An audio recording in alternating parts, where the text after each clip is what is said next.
Okay, hello, I am here today with Oliver Langmead, who has written a story for the anthology 2084. Hello, Oliver. Hello, George. Right, so thanks very much for agreeing to speak to me today. We're going to go through dystopian fiction, the anthology, and probably the state of the world as we go through, because that's how dystopian fiction works. I was wondering if you could start maybe first of all by just telling me a bit about your story and why you picked those themes and ideas. Well, that's an interesting one. This is a story that harks back years now. You probably know that I have a band called Surgeon. Right. Well, it's sort of still going. The other half of the band is in Japan currently. But when we first started, back in 7 or 8 years ago now, we decided to hit upon the theme of a kind of dystopian vision of the future where everything was about aesthetics. Our first song that we came up with was a song called Aesthetics Are a Moral Imperative. So a few years on, being asked to write a dystopian short story, I kind of went back to those ideas and saw what I could do with them. And the result is a story which I think is aesthetically inclined. It's a vision of the future where fashion seems to rule everything. That's interesting to hear, actually, because I'm aware that Surgeon have a very strong stage presence and aesthetic as well as part of your show. Mm. So was there, I suppose, because the fashionistas don't necessarily come off that well in your story, let's say. Certainly not, no. So I don't know. Was there an element of sort of what's the word? Sort of like lampooning yourself at the same time? Oh well, we never took ourselves seriously for a start, and I think our stage characters were always very had that element of what's madness to it. Is possibly the right word. It's a bit like we took a lot of inspiration from, if you've ever played BioShock, there's a character in there called Dr. Steinman, Right. Yeah. who we sampled. He had a big influence on the direction of the band, actually, let alone that short story. And he's where we got that phrase, aesthetics are a moral imperative, from. He was obsessed with making people perfect, symmetrical and the such. And it was never nice. It was never a nice future we pictured. It was beauty is agony. That's the phrase we had. And I think that comes across in the story. Sure. Okay. That's an interesting progression, actually, because obviously, I mean, there's a dark sense of humour to BioShock as well. I think from what I've heard and seen of Surgeon recorded, I think for all the appearances of kind of in seriousness, and live music is very much it's participatory. It's never quite that simple a thing, is it? So I suppose it's just interesting to see that development come through to Simone in your story. Yeah, I mean, it's always surreal the way you can get an audience to play along. We could get them chanting those kind of dystopian phrases along with us. Beauty is agony, fake what you lack, and what was the new one? Feed me fame. It's quite dark stuff, but again, the way you approach it on stage, at least the way we did it, had that kind of drag sensibility where it's all so over the top and absurd that it becomes fun again, no matter the darkness kind of underlying it. Yeah, there's also that cathartic element where you're. I mean, every time I've shouted something at a gig, I feel like you're getting something out of you at the same time. So yeah. Yeah. So I suppose that's an interesting link, actually, because obviously one of the themes that comes up in 1984 is the use of propaganda and the kind of the malleable nature of truth.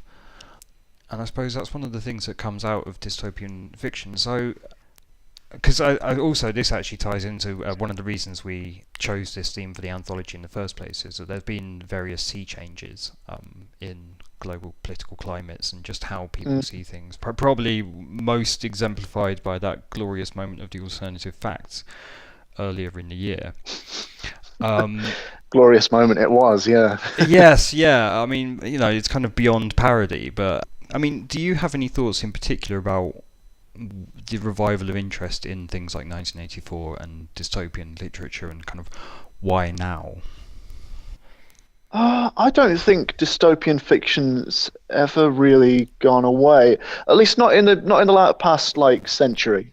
It's always been there and present, and really quite nice at reflecting not really future fears but current fears. So things that people are afraid of now. I think a good example right now is Black Mirror, for instance. That's a great series filled with different stories about things that people are probably afraid of right now to do with technology and the such.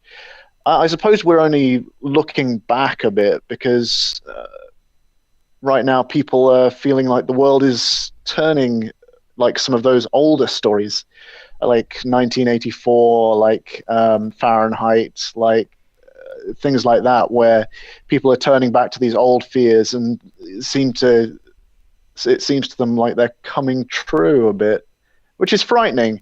And it's frightening, especially for current dystopian fiction, with the thought that some of the stuff we're coming up with now might come true. For instance, Black Mirror, what happens when all the bees die?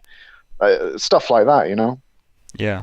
I'd just like to point out Black Mirror also contains one of the sweetest and most tender love stories I've seen of probably the last 12 months. It's true. It's nice that they're kind of softening the blow of their more worrying stories. I think there's suggestions that they're actually going to attempt a comedy episode for the next series, so that'll be nice. A Black Mirror comedy episode. Yeah. I don't know. Again, it's made me laugh at points, probably because I'm a bad person, but there have been I suppose comedy in it. Yeah, I suppose we'll see if Charlie Brooker brings over anything from Screen Wipe or the such. Although I suppose that's a very cynical kind of humour. Yeah, maybe not. Fairly cynical program, I guess, isn't it? So it sounds a bit like you're saying it's kind of history repeating means that I guess some things will remain relevant. Would that be a fair summary? I don't know about that. It's more that people, when they're worried about something, like to find outlets in art that explain what they're worried about.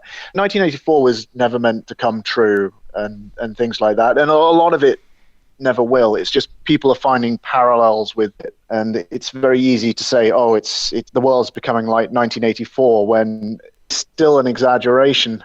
Yeah, I mean, I reread it recently actually, and I find yes, I mean, it definitely is an exaggeration, and obviously there's all sorts of things that, I mean, we don't have the superstate unities, for instance. We've got everything kind of balkanizing and separating into smaller units. And there are lots and lots of things about it that didn't come true, but also his handle on how the media has developed and the kind of the evolution of truth, and I'm doing little inverted commas that you can't see here, how that's kind of come through to 2017. It's surprisingly prescient, is what it is. It's interesting. Like, it's worrying how things like that are coming true. But then at the same time, there's always been an element of that in the world. You can look at it in places like North Korea, for instance, which is a state that's been based on propaganda and untruth for decades. But I suppose it's the fact that it's sort of becoming apparent in our own media recently. I really like to believe that it's a more recent phenomenon, especially with the things like the elections and stuff going on, that people are becoming so hyperbolic with propaganda and untruth. It's sort of this relatively new phenomena. But at the same time, there's probably always been an element of that in the media. Probably just recently been more exacerbated by things like the internet, where it's very easy to share lies. Yes, that's true actually. I mean, in terms of dystopian predictions, I think the closest, both sort of in terms of to the bone and just sort of into the future, was the new series of House of Cards, where they had a character who was he basically had access to people's social media behavior and was, I'm sorry, I'm probably spoiling House of Cards if anybody's listening, so stop now. Spoiler alert. Yeah, skip. like a few minutes if you want to miss this. But anyway, like they start controlling and affecting what they're doing based on the responses from social media, and actually just monitoring and kind of getting into the very tiny details of like specific words and how certain looks or coloured dresses start playing out. And then there was a story that I think someone had been doing that in one of the elections recently that it was published maybe a few weeks ago, and I just had that moment of thinking, dear Lord. All of our very worst fictions are currently coming true. I mean, nobody thought House of Cards was going to be topical, as topical as it is. It was meant to be this dark twist on politics, but bar the murders of it, I mean, a lot of it feels quite present. Yeah. Almost as if a lot of the things that are happening, well, especially the Trump election, are somehow worse than some of the things going on in House of Cards. It's bizarre and backwards. Okay, so this in fact has an interesting point tied up in it, which is House of Cards is very much, it's intended to be satirical, and you find the same thing with Chris Morris and Brass Eye and The Day to Day and things like that. So does that mean that there's a distance from which it moves from satirical to dystopian, and is that tied up in maybe the probability of it? That's a really interesting question that I feel completely underqualified to answer. I don't know. Satire is a big thing, and with satire we can look at things and sort of laugh at them no matter how dark they are. I suppose that dystopia is a satire with the laughter removed to a certain extent. Maybe that's closer to the... Yeah, okay. Red Dwarf without the laugh track, just some pathetic middle-aged men wandering around in a rusting ship. There you go. There's dystopia for you. Yeah. Okay, so I realise this one will be a slightly impossible question, but everybody's getting asked it. What do you think the world's going to look like in 2084, and what factors do you think will have caused the greatest change from today? Cool, that's a corker of a question. It's like, when you read some of those articles that go around, they're like newspaper clippings from 100 years ago, where it shows you what they thought the future would look like, and 1 in every 10 or so predictions is true. I suppose it'd be like that. Anything I say, there'll be probably out of sheer luck, something will come to light, but otherwise, I don't know. I don't tend to look at the future that much. I don't tend to think about it that much. I tend to look backwards and then see what mistakes people have made in the past, and it's easy to see how people made them and can make them again because people have short memories. They don't live long enough. Sure. So I suppose from that, the question of what's going to be the next big war comes up. There's almost an inevitability to it with the world that's kind of taking a step back from globalization, from borders being raised, from people insulting each other, and politicians making decisions based on 1% of the population swinging a vote either way. It's divisive. The lines are being drawn, and I suppose I don't know what the next big war will be, but it almost feels inevitable. Okay. And the outcome of that, I feel like, will have the biggest influence on everything. Okay, you'll be interested to hear that puts you at the most pessimistic of people I've spoken to so far. That sums up my fiction. I mean, you published Darkstar, George. You know very well. That's true. My pessimism. Well, yes, but I think there's a lot of beauty in that pessimism at the same time. Yeah, no, there is. Okay, so, I mean, why do you think it is that we keep writing dystopian fiction? What is it that keeps drawing us back to the theme? I strongly believe that it's just people trying to make sense of worries they have about the world. I think it's more of a current thing than a lot of people might have you believe, that it's about people expressing fears they have, but in really interesting and imaginative ways. And I think it's that interesting imaginativeness that gives dystopia its allure. It lets us look at some of these fears from a small distance almost. Like you can see in 1984 especially its views on almost fascism taken to its logical extreme, on this horrible internal government. And these days you get similar things. You get people writing dystopias about, well, politics and all manner of things. I don't know. I'm waffling at this point. Hopefully some of that made sense. No, I think it does. I mean, so it's kind of you're saying it's a cathartic thing, really, being able to access Yeah. sort of inexpressible concerns, perhaps. Yeah, I stand by the point that it's a very current thing. It's how people express their fears for how current events might turn out for the world.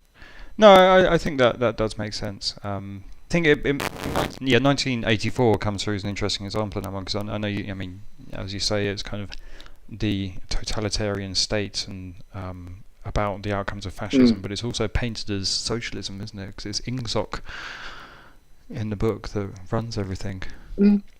Oh, I wouldn't know what to call it. It's a great big mash of all the worst things from all different types of politics, I think. Yeah. One of the things that actually very much struck me about that, I guess, just to have a go at deducing some of Orwell's fears, but I find that having reread it recently is the relativity of truth. It's quite a clever trick in terms of how the book's written, because it completely passed me by the first time. But the fact that of all the manifestos and the treatises, and you read, you know what Big Brother thinks, and you know what the opposition thinks, and at the end of it, you don't have a clear idea on who's authored any of it. You only have just the sort of widely accepted assumption that Big Brother is the person who's created all of this stuff, and I found that there was this sort of strange gap in the middle of it where you're like, hang on, this could have been made up by anybody. It's strange, isn't it? There's almost a lack of responsibility that reflects quite well the way that anybody will share anything on the internet if it agrees with their point of view. But to the point where you just lose authorship, you lose sources, you lose all of these things that are almost integral to making sure that facts are shared. Yes, yeah, that's true, actually. I think we're all guilty of that on every side. Yeah. No matter how high your ivory tower, we've all done it in the last couple of years, haven't we? I don't know. It's definitely a bad thing, this kind of echo chamber bias of certain sources that people rely on. It'd be nice to go back to a kind of, well, I say go back to, I'm looking at the media with rose-tinted glasses that I really shouldn't. It would be nice to go to a neutrality of facts and just have facts and sources and something that sounds almost impossible to achieve. Yes. Is another pessimistic. But it's worth pointing out for posterity and for anyone listening to this that it's being recorded on the day that it was announced that George Osborne, who is a sitting MP and former Chancellor of the country, has just been made editor of the Evening Standard. Incredible. I mean, here's the thing, right? Every time something like that happens, every time Donald Trump comes up with this new fabulous lie that people jump on, it doesn't change anything. It's almost as if the uproar no longer does anything. The noise that people make. And then you have to ask, so where is this uproar going? It goes back to the whole idea of the internet echo chamber, where your outrage is only being directed at people who are similarly as outraged as you. The protest kind of doesn't go anywhere, so that people like Osborne get their shiny new jobs that are obviously biased. People like Donald Trump get to carry on doing whatever the hell they please, short of a few brave judges standing in their way. Well, it is a theme of classic dystopian literature, is ways of keeping the genuine discontent misdirected or distracted. I mean, you get it in Fahrenheit 451 with the TV screens and the family. You get it. I mean, they just drug people in Brave New World, don't they? They don't even bother coming up with a reason for it. It's just bang, have some soma. Straight up drugs. I don't know. You could probably get away with that these days. People are so involved in their own little pockets of information that stuff like that. A few people will be outraged, and nobody else will hear about it. Divide and conquer. That's your dystopia. Is that what you're saying? Maybe that's what I should have written. Yeah, something like that.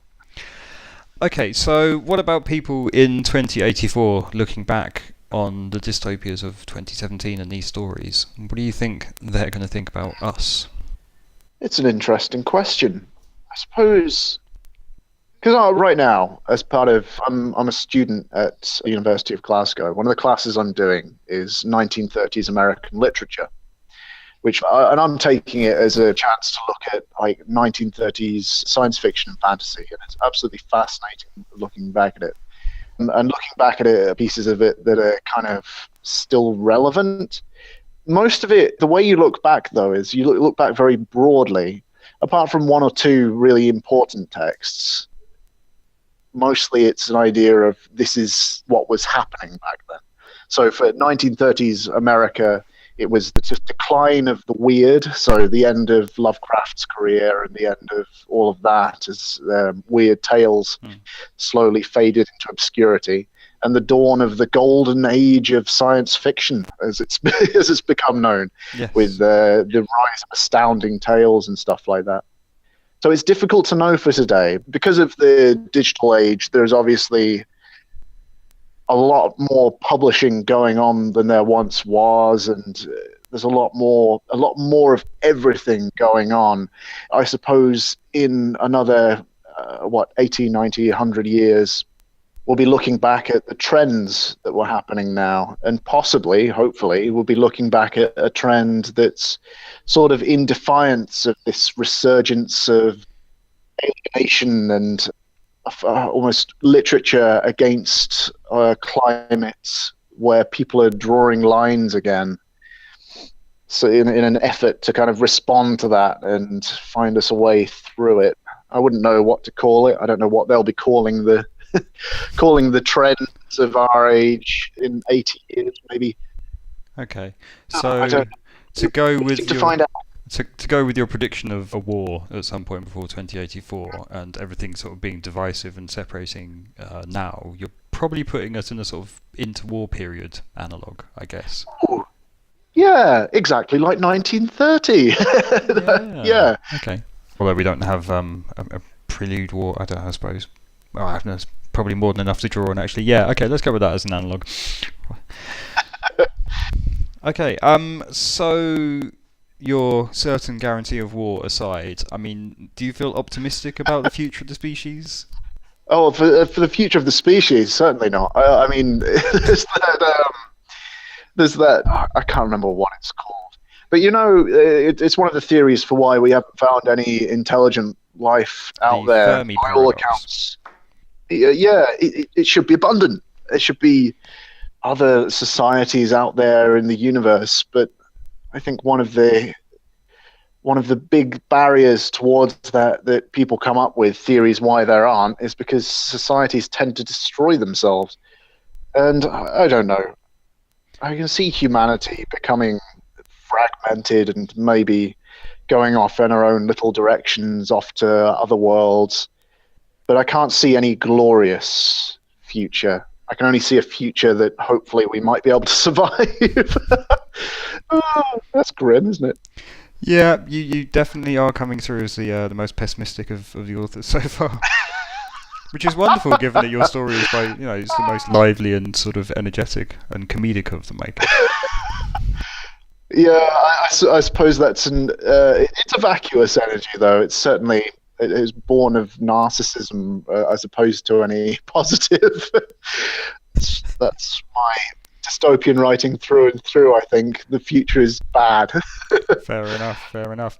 So that brings me to the inevitable put you on the spot question and ask you, do you have a particular favourite dystopia? And I am again doing the little inverted commas for the word favourite.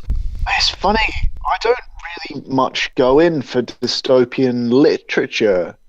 It's something beyond the classics, 1984, Fahrenheit 451, all of that kind of breed of must-read dystopias. It's not something I actively seek out very much. So for a question like that, I have to turn to things like video games They and count? to a certain extent movies. Bioshock, for instance, that has to be one of my favorite dystopias ever, just for the various things it does. And then I suppose if you're looking at something like a dystopian fantasy, even Bloodborne coming out a few years ago, Gothic as much as dystopian, I think. Yeah, I didn't get a chance to play Bloodborne, unfortunately. But did you ever play System Shock? I didn't. That was the one that kind of came before BioShock, wasn't it? Am I Yeah, wrong? it's pretty ancient these days, but it was one of the first big FPSs, really. But it was a guy stuck on a spaceship trying to fix the AI computer, and the AI did not want to be fixed. And it was particularly an early example, I think, of a well-written and well-structured game that kind of gave you a sense of a very dark world that just didn't need humanity in it anymore. Technology had had enough. I think it really works well for video games, and I suppose to a certain extent films as well. But like I say, I'm not that much into the literature, oddly enough.